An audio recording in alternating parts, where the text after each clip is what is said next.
Hola a todos y bienvenidos a una nueva sesión de nuestro curso de testing. En el vídeo de hoy exploraremos una peculiaridad que debemos considerar a la hora de probar objetos de valor. Sin más dilación, empecemos.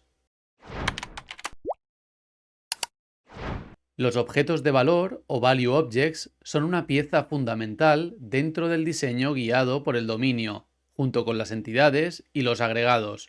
Un value object es una pequeña clase que representa un concepto del dominio de la aplicación y que se caracteriza fundamentalmente por dos rasgos distintivos.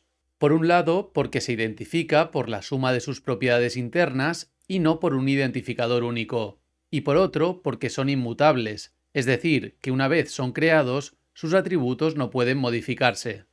Pensemos en un billete de $1. La mayoría de nosotros no tendríamos inconveniente en intercambiarlo por otro dólar, ya que los consideraríamos equivalentes. Por ello, en muchas aplicaciones, el dinero podría representarse como una clase de value object con propiedades como la cantidad y la divisa en cuestión, pero sin un identificador único.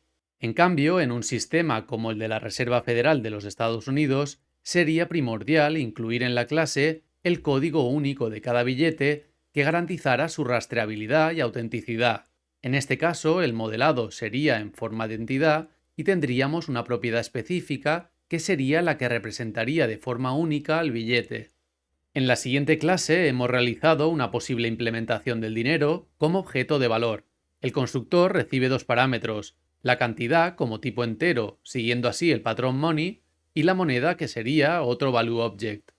En la clase moneda, el constructor valida el formato del código para que cumpla con el estándar ISO, mientras que en el constructor de dinero se comprueba que la cantidad no sea negativa. Hemos incluido también algunos constructores semánticos para crear una instancia cuando solo se dispone de la cantidad o de la moneda, en cuyo caso se le asignaría unos valores por defecto. Y además hay implementado un método para comparar la igualdad entre dos objetos de dinero, en el que, como veis, se comparan todas las propiedades del value object. Por último, llegamos al método en el que vamos a centrar nuestra atención, que es el de aumentar cantidad. La particularidad de esta operación es que en vez de modificar directamente la propiedad cantidad de la clase existente de dinero, crearemos y retornaremos una instancia diferente con los valores actualizados. Esta estrategia permite mantener el principio de inmutabilidad de los value objects.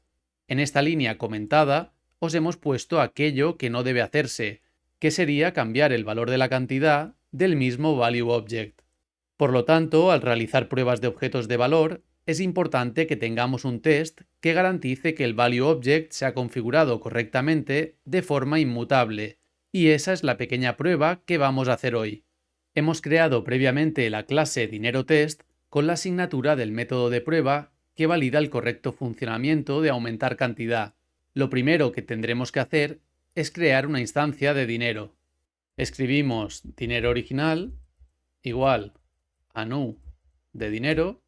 Podemos decir que la cantidad sea 100 y que la moneda sea euros. Luego llamaremos al método aumentar cantidad pasándole un valor, por ejemplo, de 20. Y guardaremos la instancia de vuelta en una nueva variable, que podemos llamar nuevo dinero. Por último, deberemos comprobar los valores de la propiedad cantidad en ambas instancias. Si nuestro value object es verdaderamente inmutable, la cantidad de la instancia dinero original debería seguir siendo de 100. Y por contra, la cantidad de nuevo dinero sí que debería ser de 120. Ejecutamos el test y efectivamente es así.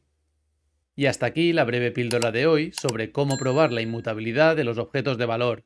Esperamos que os haya resultado útil. Nos vemos en la próxima entrega y hasta entonces, un fuerte abrazo.